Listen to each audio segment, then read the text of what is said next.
Author, Galina Zaharova. Yandex Sen. Live pages. Read by Tatiana Orlova. Alla woke abruptly. The room was dark. Her heart was pounding in her chest. She parted her dry lips and licked them with the tip of her tongue. She heard even breathing nearby. And it wasn't Constantine. He had appeared in her dream, old and gray, exhausted by a serious illness. His words still echoed in her head. What would it feel like to be in my place? They were what had woken her. After all, she really was in his place, not in bed, but in real life. The man sleeping next to her was much younger than her. Alla abruptly threw off the covers and sat up, swinging her legs to the floor. She reached for her robe on the chair and shyly draped it over her shoulders. Through the light fabric, she felt a hot palm on her back. The touch was pleasant, intimate, but a dream. Alla stood, slipping her arms through the sleeves of her robe. Why did you jump up? It's still early. A hoarse male voice said, sending shivers down her spine. It's time for you to go, Alla said, without turning to face the man. Are you driving me away? She looked back. He propped himself up on his elbows and tried to make out her face, to gauge her mood. Even in the darkness, she could see how handsome he was. A Greek god, straight out of his skin. Her heart ached. Hadn't she earned the right to be happy? This morning should have been completely different if not for the dream. Please, go away. Alla turned away. And can't we have some coffee? No, if he stays here any longer, she won't have the strength or courage to kick him out. Quote. Please, she repeated. I'm taking a shower. When I get out, you shouldn't be here, she said sharply. It seemed to me, Alla echoed, and walked barefoot out of the room. In the bathroom, she turned on the water and only then looked at herself in the mirror above the sink. Now she looked her age. There were few wrinkles, maybe some gray hair, but it wasn't noticeable in her light hair. Quote. It's good he never saw me like this, she sighed. With makeup, she looked much younger. For a moment, she thought anything was possible, but a dream about Constantine sobered her up. No, she didn't want to end up in his shoes. And that's exactly what would happen if she didn't kick the handsome man out. Better to stop it at the very beginning, it would be harder later. She threw off her robe and climbed into the bathtub. Elastic, hot streams of water hit the skin of her back, shoulders, and chest, burning and washing away the sweetness of her body, thinned by the caresses of the night. It had never been like this with Constantine. Or had been. Alla closed her eyes and put her head under the shower. She stood there for a long time, until her body began to burn. She turned off the water and listened. Not a sound came from behind the door. He'd gone. Good. She climbed out of the bathroom and dried herself off. Her skin was flushed and burning. Passing the hallway, she glanced at the coat rack. The man's clothes were gone. What was I thinking when I let him stay? I was thinking exactly that. She ripped the sheets off the bed, crumpled them, and carried them to the bathroom, stuffing them in the washing machine. On the kitchen table stood an unfinished bottle of wine, a vase of grapes, and an open box of chocolates. A gentleman's set, brought by a handsome man. Alla went to the window and yanked open the sash. She inhaled the fresh, frosty air. Then she poured the wine into the sink and tossed the box of chocolates in the trash. That was it. It's a shame she can't erase that night from her memory like that. Alla brewed strong coffee. Snow fell softly outside, beautifully covering the yard, trees, and benches with white fluff. Kostya loved winter. She remembered him, not as in the dream, but as he had been before. Kostya Konstantin. Konstantin Viktorovich, the teacher with whom all the girls at the institute were in love. The foreign car flew effortlessly along the road, flanked by a fairy tale snow-covered forest. Music played softly over the speakers.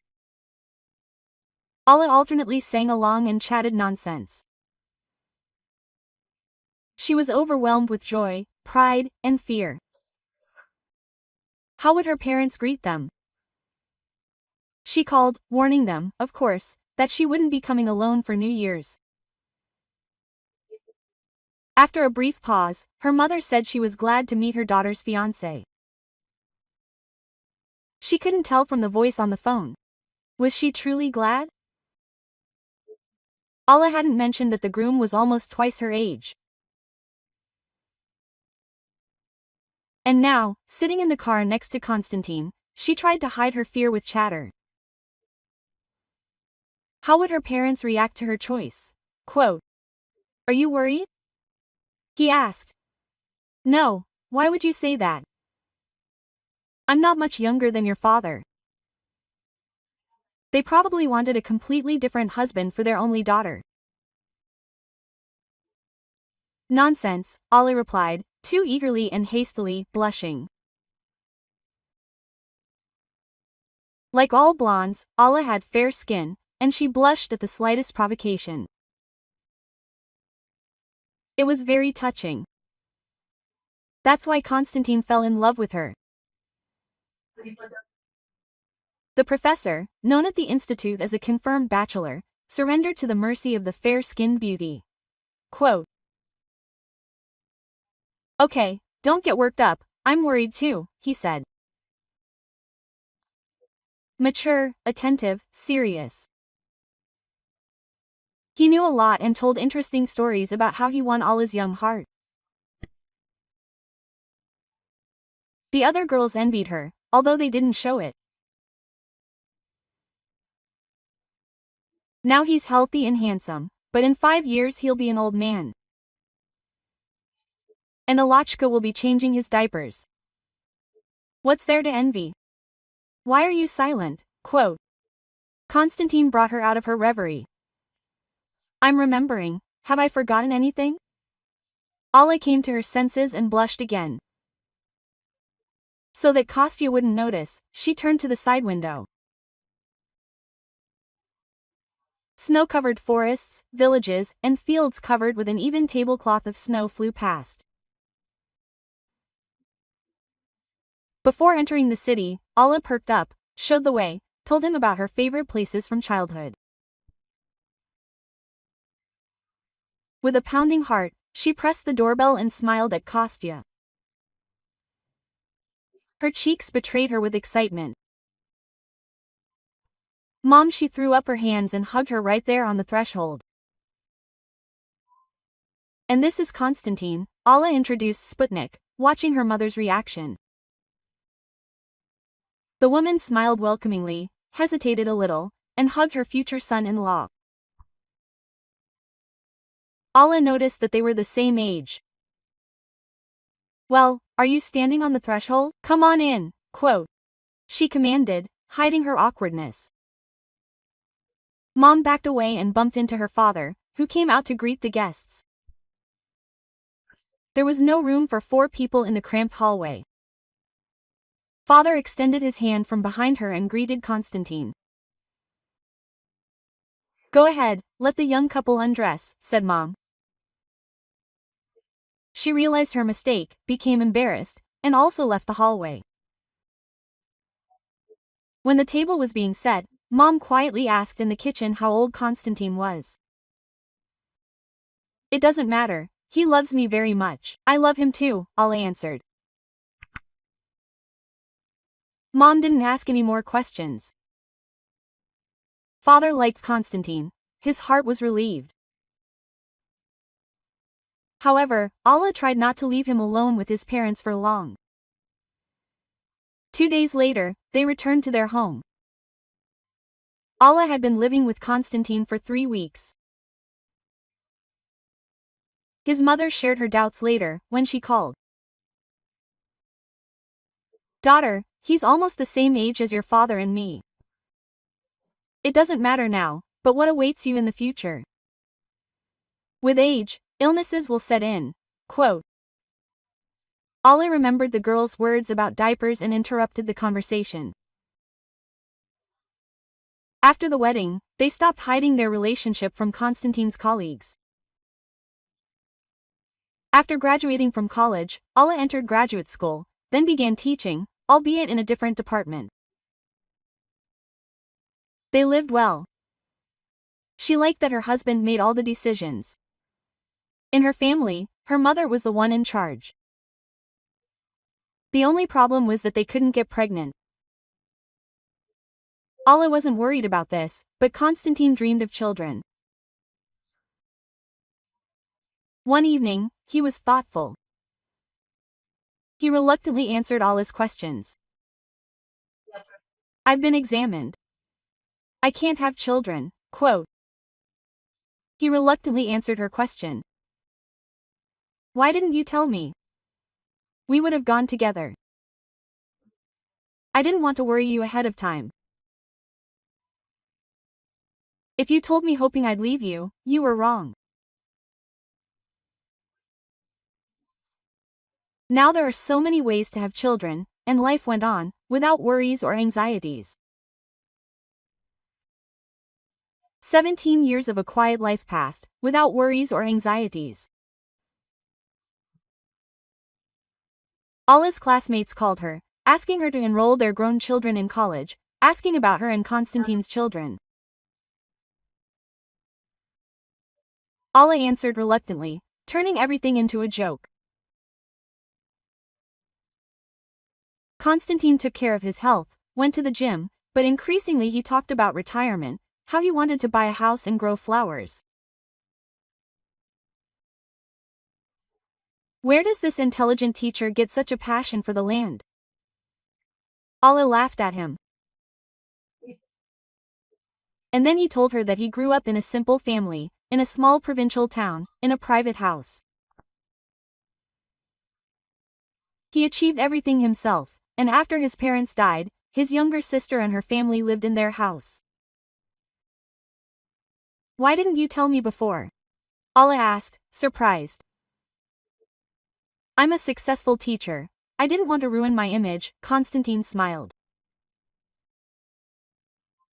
And Alla stopped laughing at his dream. Together, they started searching websites for a suitable house with a plot of land and found one. But then Konstantin was diagnosed with a terrible disease. The familiar, well-established world collapsed.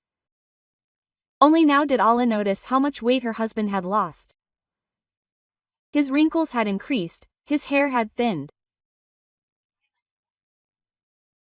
The cause was the tumor, not self-care and a low-calorie diet, as she had previously believed. Alla was there, supporting her husband. Together, they survived surgery and many rounds of chemotherapy. Hope for a lasting remission arose. She began looking for a house for Konstantin again. He would be calmer there, he could plant flowers, take walks, breathe fresh air, and the disease would surely recede.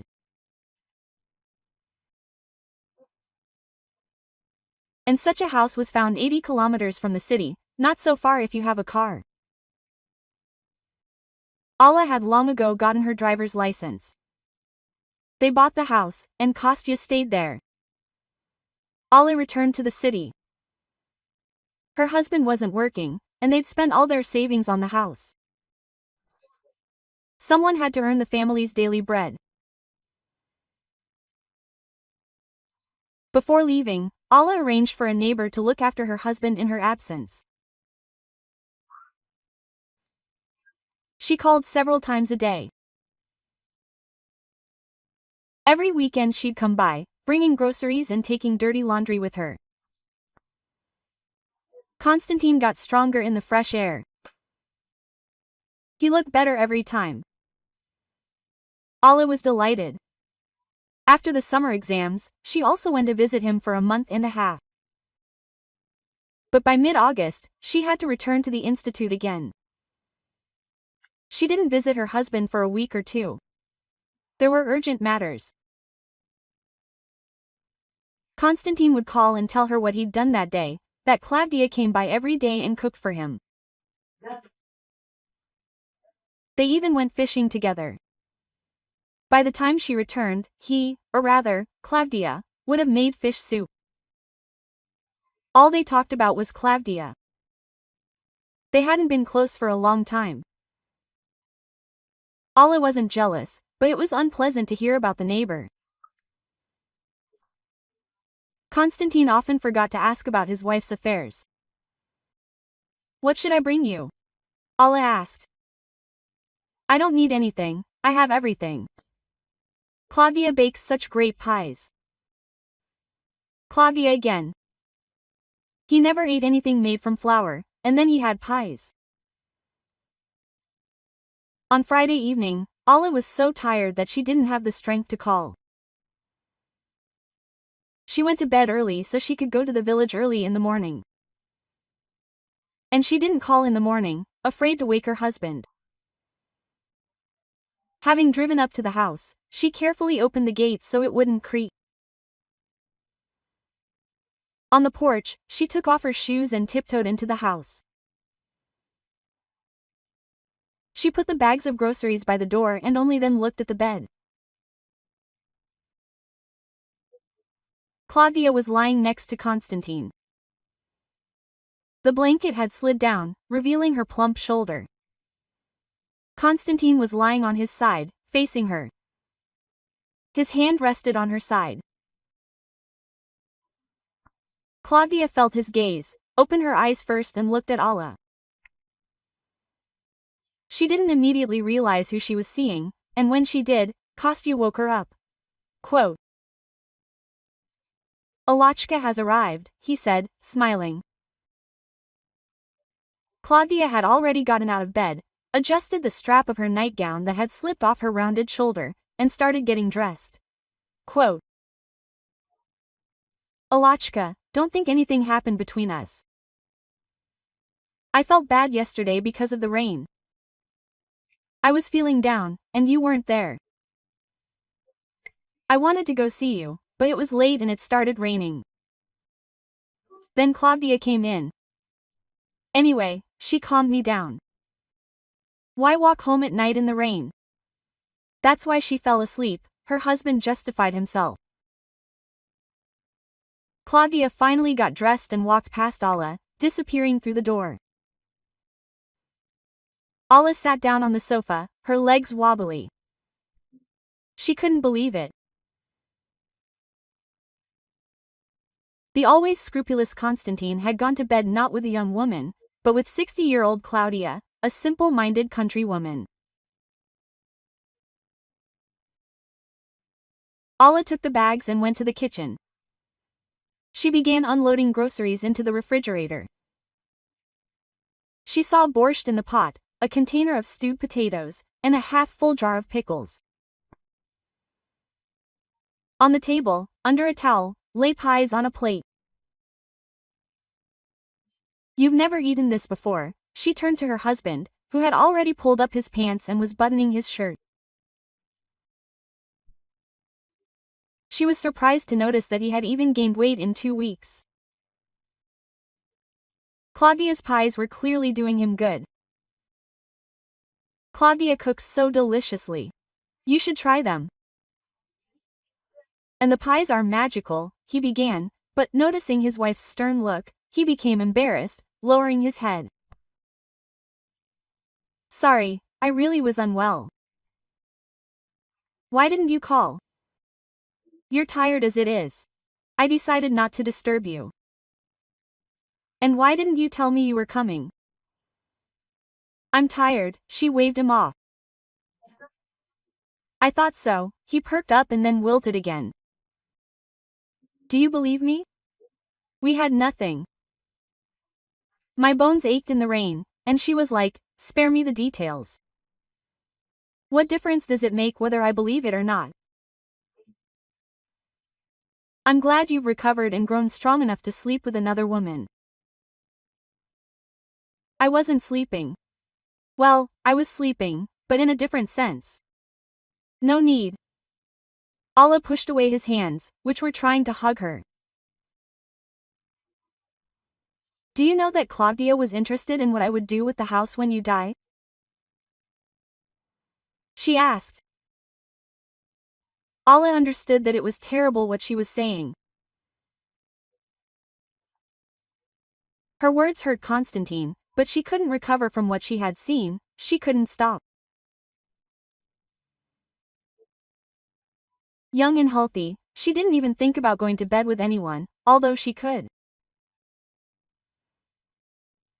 And he, her son, lives in a communal apartment, saving up for an apartment. She wants to buy your house. I didn't waste my time either. I'm young, I'm only 39. I can even give birth yet. Constantine, he turned pale, staggered, and began to sag, pressing his left hand to his chest. She managed to catch him and sit him down on a chair. Kostya, what's wrong with your heart? Allah rushed for the phone and started calling the hospital in the district center. As soon as she brought her husband here, she immediately entered the hospital number into both her and his phones. It took her a while to get through. Constantine was still alive when the wrecked ambulance arrived an hour later. At the funeral, Allah couldn't bring herself to cry.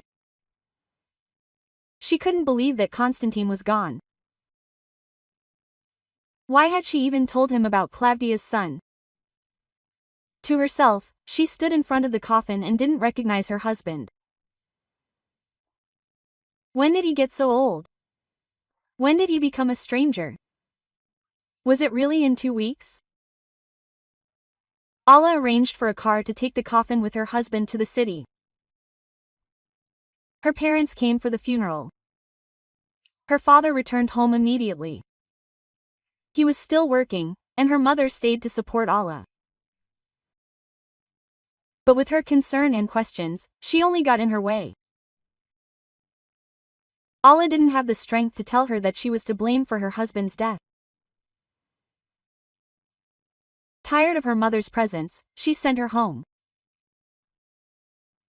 Mom was offended and left. But what difference did it make? No one would punish her more than herself. Allah spent all her free time at the institute. She only came home to sleep. And in the fall, a new professor came to their department after graduate school, young and handsome, and immediately began courting Allah. And outside the window it was still snowing. No, she didn't fall in love. She just wanted communication, male attention. When he came to her on a day off, saying he needed some materials for work, she let him in. She thought he'd just treat her to tea and that's all. But he had a bottle of wine and a box of chocolates with him. They danced. The woman was young, free. In recent years, she and Constantine hadn't slept together, and then this young, handsome man. But nothing would happen. He was too handsome. The age difference would sooner or later make itself felt. More than anything in the world, Allah was afraid of repeating Constantine's fate, of becoming a burden to the young man. to her lover, to be rejected and abandoned. Constantine warned her about this in a dream. Alla was left alone. And then? We'll see. The age difference is no obstacle to love. Some people manage to live a long and happy life together. But often such relationships are based on calculation and money. And the consequences of such love can vary.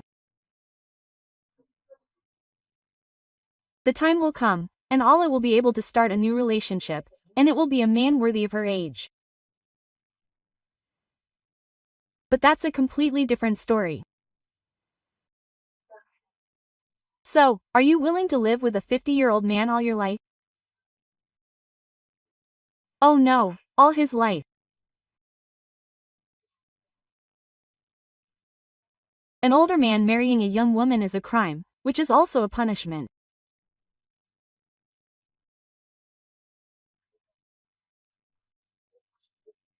Dear listener, if you like this story, subscribe to our channel, press the thumbs up button, and be sure to write your opinion in the comments. This is very important to our channel. The story was read for you by Tatiana Orlova. Author, Galina Zaharova. Yandex. Zay. Live pages. And I wish you all the best with all my heart.